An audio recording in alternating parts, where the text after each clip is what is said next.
So then I joined, I believe it was on like a Sunday, and you were having your like Sunday weekly meeting. Like Yeah. I joined the meeting, I was like, okay, like, and you guys are talking about stuff that I guess I didn't know too much about, but like I was like, okay, these guys are serious about what they want to do here. And They were to ask you, hey, what does month one feel like? What does month two and what does month three feel like? What would you say? other communities, like they're good too, but what stands out in the Forge to me is Hello, everybody. Welcome to today's video. Today, I'm joined by Shazeb, who's a member of the MyDFIR Forge. And today, he's going to share his experience, walking through what he's learned, and go from there. So, with that said, Shazeb, can you please introduce yourself? What is your background like, and what got you interested in cybersecurity? for sure. So, hey everybody, my name is Shazeb. My background is in kinesiology and health sciences. I originally was going to pursue that field, but I was always interested in computers growing up, but I never thought that I would try to pursue it as a career after university because I thought like I would have to go back and do another degree maybe. Then I just said, okay, like maybe I'll look into like some certificate programs here and there. And I did find some, but then I said, okay, like let me see if I can actually learn some of this on my own before I pursue like any true like schooling for it. So I did like a few certs here and there. I did my CompTIA certs and some of my Microsoft Basic certs. After that, I was kind of like, okay, what now, right? Like I got my Security Plus, but looking at like job roles, can I do any of these things that they're asking me to do, right? So then I joined a cybersecurity community, kind of got exposed to like some stuff like basic threat hunting, basic like security operations, like incident response. But it was very surface level. And I went through it really, really fast. And I was like, okay, like, what do I do now? So then, like, I reached out to one of the members there who told me to join MyDFIR, right? Yeah. So then I joined MyDFIR, and it's just like night and day from where I was to where I am now. It's just like, it's amazing. Yeah, awesome. Were you like skeptical before joining, or what made you just Yeah, so go like and I was trust it? like, okay, like like cybersecurity, everybody has like a course, everybody has a Yeah. program. So I'm like, okay, like let me do some research and like so I watched a video of you doing an interview with somebody else actually like right before I joined, and like they actually come from the same community that I did. So they're okay, like this person has similar experience and they're saying like it's been amazing for them. So okay, let me just give it a shot, right? So then I joined, I believe it was on like a Sunday, and you were having your like Sunday weekly meeting. Like Yeah. I joined the meeting, I was like, okay, like, and you guys are talking about stuff that I guess I didn't know too much about, but like I was like, okay, this is it, like these guys are serious about what they want to do here, and I wanted to ask you, like, what were your first couple days? Like, what were your first impressions when joining? Because I know there's a lot of content in the Forge, yeah, right? yeah, no, So, so yeah, when I first joined, immediately I see like I click the classroom section, and in my head I'm thinking like I went through like a bunch of my cybersecurity certs, like I studied for them really fast and just like hammered them out. So I click classroom, okay, like how fast can I get through this material, right? yeah. And then I see the amount of stuff there is, and then I also see like it's being like dripped down, like you have to first complete the first 30 days, then the next 30 days, and the next 30 days after that, right? At first I was like, okay, like I don't know how I feel about going through day by day, but then as I was going through it, I'm like, okay, like I go through this day, I review what I learned, I write my notes on it, like I digest it. The next day is actually building on top of the previous day, and I just kept getting more and more like it kept building on what you learned previously, right? So Hmm. yeah, going through like day 30 to 60, day 60 to 90, like and seeing how all of it like comes full circle was like really nice. Yeah, amount of like resources that you provide in the classroom section, like from job stuff to portfolio stuff to labs, projects, templates, that crazy bookmark that has like a bunch of different like OSINT tools on it. Like, you know what I mean? Yeah. It's just like it's invaluable stuff. So like yeah, I'm definitely like grateful to like be part of the community for sure. Yeah, I love that. Thank you.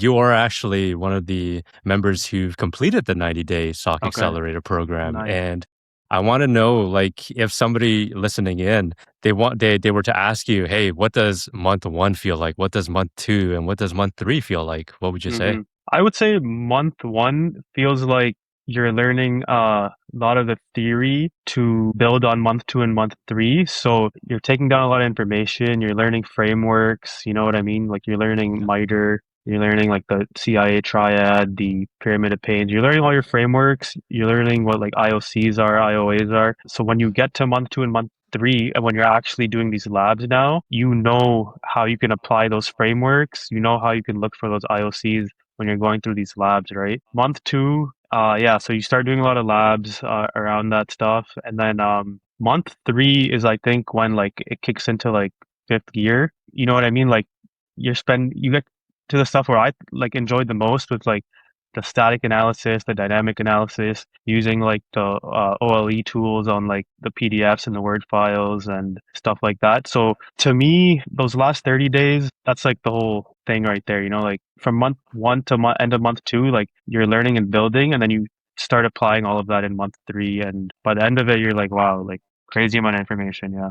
The way I see it too is how I structured it is, you got to learn to crawl before you can run, right? So crawling Exactly. is like month one, walk-in is month two, and then once Yeah. you get into month three, that's when You're running. Yeah. you're running. Yeah, you're learning. Yeah. You're going through all like the deep dive investigations and all that cool stuff. We Hmm. do have a capstone. I would love to hear your thoughts about the capstone. Yeah, so the capstone, like, it's the great thing about the capstone. Like, that capstone, if I did it on day one, I would be like lost. You know what I mean?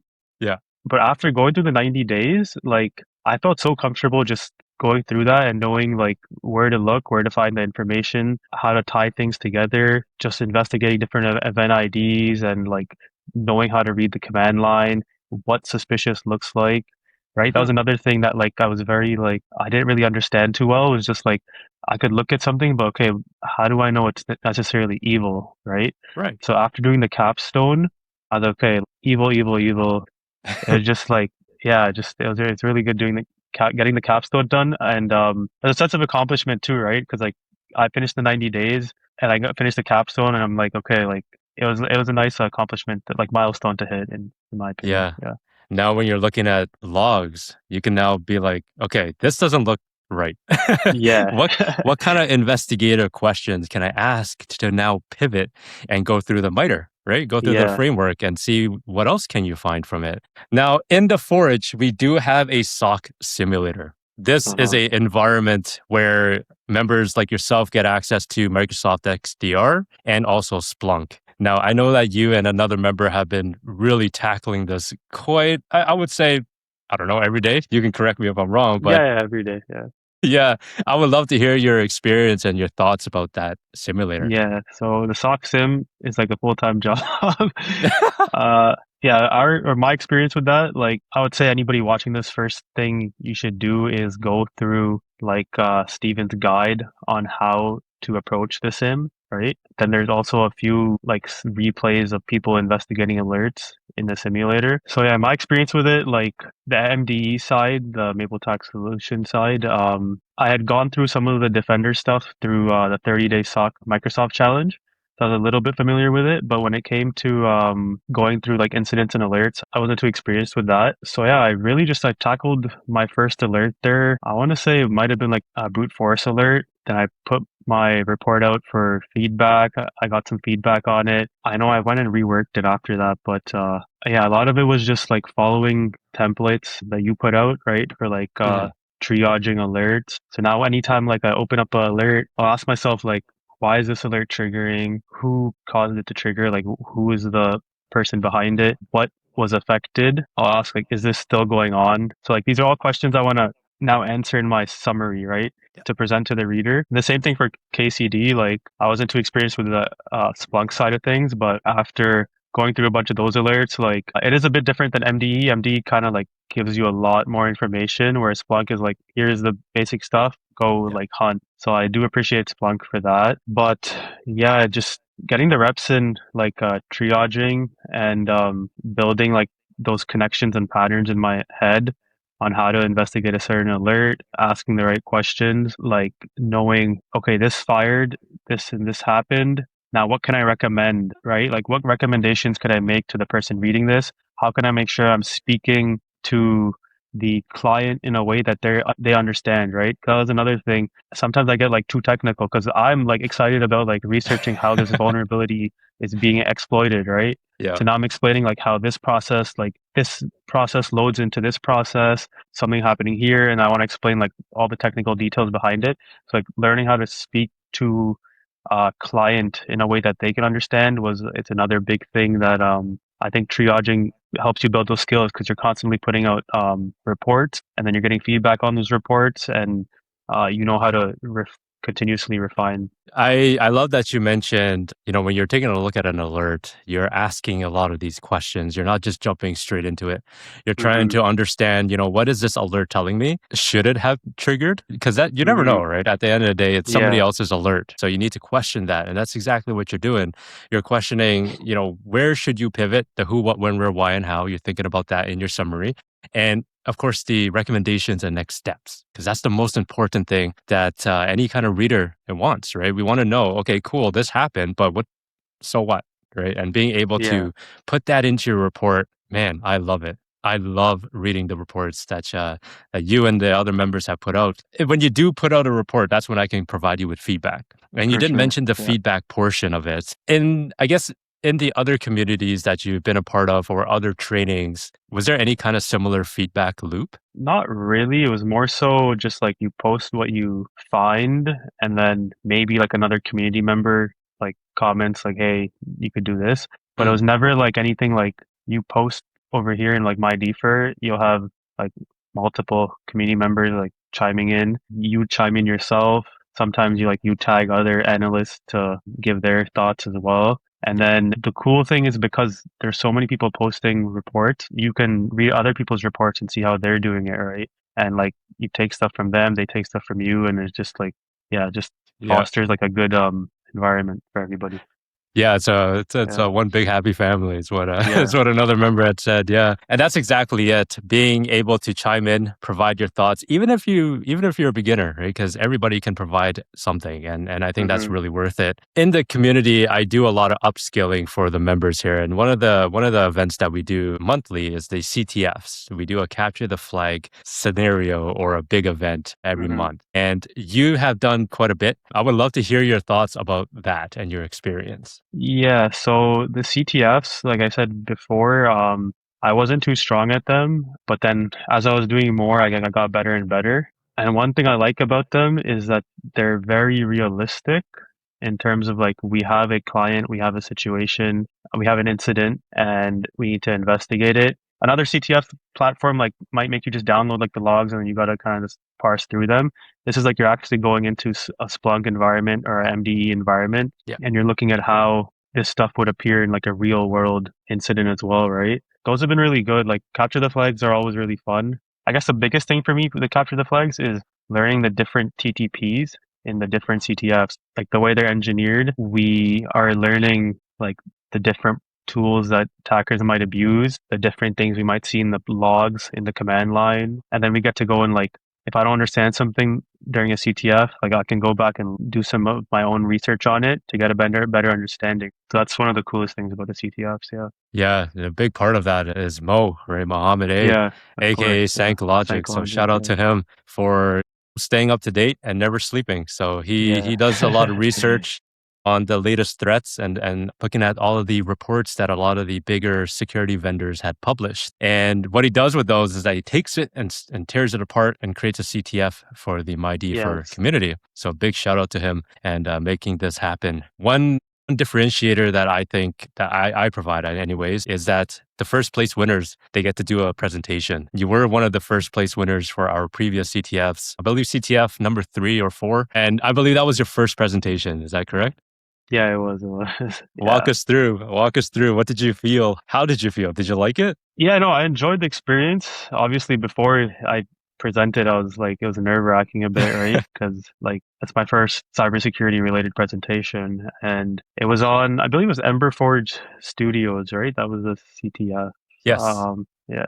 So yeah, going through it, like it's because I put a lot of time into like understanding how the attack worked. So then when I came the time to presenting, like I initially had like myself like some notes that I would if I wanted to look at to remember how it was done. But I just remember going through the presentation during that meeting and like it's I kind of already knew everything I wanted to say. My pacing might not have been the best. I probably was like stuttering here and there, but like I didn't have to look at like a script or anything to know what I wanted to talk about because like I really went like into detail on like understanding how the attack works and like tried to break it down. And just getting that experience to like speak publicly and learn how to talk with more cybersecurity language, like better cybersecurity language was great too. Yeah. Yeah, because what I like to do too, or I don't know if you noticed, but in during the presentation, I typically put on my client hat on and then Mm-hmm. see and hear, what the presenter is talking about. And if Mm-hmm. I have any questions in terms of a client's perspective, that's where I start asking, right? That way it shifts from the presenter being a lot like a more technical presenter to a more, I guess, business focused presenter. And I think that's Mm-hmm. probably one of the biggest value add when it comes to this kind of CTF debrief. And you do have a report, is that correct, on your LinkedIn? For the Ember Forge, I believe I do. Yeah. Yeah. Yeah. Okay. Yeah. Perfect. So yeah, if you Yeah. if you guys want to take a look, you can head over to Shazeb's LinkedIn, or I can just link it down below and go from there. I do have three more questions for you. The Yeah. first one here is, how has your confidence changed since joining the Forge? I would say it's changed tremendously, mostly because before I came into the Forge, like I knew I wanted to work in cybersecurity, but I didn't know the specifics, and I also didn't know like how much more there could be out there to learn, right? And then when I joined the Forge, like and seeing month one through month two, month three, and then all the other like projects and learning like the projects like where we're building like SOAR, we're doing like automation, right? And then we're integrating things like LLMs into doing like enrich IOCs for us and like just yeah, there was just a lot of different things that I learned in those days and even now. And I would say like I'm really confident at like being able to land a role as a SOC analyst now. Whereas like 90 days ago, like I don't think I was ready, but yeah, I am Yeah. now Yeah. for sure. Nice. And I do see the confidence, right? Especially Yeah, in again, your reports. And yeah, it's true. Like your reports are very detailed in a way, and it's not super lengthy either. It's straight to the point, technical enough, but hmm very business oriented. And I know, the feedback that we've been providing you, it's definitely showing in your yeah. reports. So great stuff on that. The second question here is, how does this community compare to the other ones that you've been? Yeah, so other communities like they're good too, but what stands out in the Forge to me is like mentioned previously is the feedback we're getting from you, the community engagement in terms of like your peers are interacting with you over what you're putting out there and vice versa. Very focused on letting students present themselves in meetings. Like you have people like doing like a weekly meeting if they want to run something or present a finding. In our weekly Sunday meetings, we're going through alerts together. So it's very community oriented, which is great. So I would say those are like, that's what makes it stand out the most. And I guess also like it really depends on who's running the community too, right? Not every community has the mindset where like they want students to succeed, right? And like me and another community member, like me and David, we spoke about it before. We're like Steven is in it for the love of the game, right? So like that's why you feel like when you're here, like you're getting insane value, right? So that's what I think the biggest difference is like the community and the people behind the community. My main objective is to make sure you guys get hired at the end of the Yeah, day, no, right? I for want you sure. guys Yeah, to have everything you need, be a little bit, no, be even more better than a junior analyst, right? I want you to be yeah, like senior level, give you that knowledge, give you that framework and all the resources that you need to get to that level, which is hmm exactly why I have a DFIR course now, right? So yeah, yeah, if folks want to transition or maybe even get some more experience to level up, or knowledge, sorry, you can now take the DFIR course right after the 90-day. It's yeah, a nice step up there, and then yeah, you yeah, go from there. And behind the scenes too, I'm trying to create a network with folks in the professional world, so I can give you that leverage and yeah. I then know. I help read you about guys that. out. Yeah, that was awesome. Yeah, yeah. So a lot of things behind the scenes that I'm building up to ultimately help you and all the other members inside the Yeah, Forge land a job. That's my whole objective. Yeah. So that's a great segue into, if somebody was watching this and is thinking about joining, what would you tell them? I would tell anybody who's watching this to join without a doubt. Like it'll if you're like hesitant about joining because you're not sure what you're going to learn, even if you're not interested in like a SOC analyst domain, like within cybersecurity, like just the amount of stuff that you have access to in here, there's an insane amount of value. It goes beyond the 90-day accelerator, right? Like I said, like even if you need help polishing your resume, you want to work on your portfolio, there's so much value to be for you to like take advantage of in the Forge. That's what I would say to anybody watching. Beautiful. Well, there you have it. Thank you so much, Shazeb, for jumping on, taking the time out of your day to do this interview with us. Thank you for having me.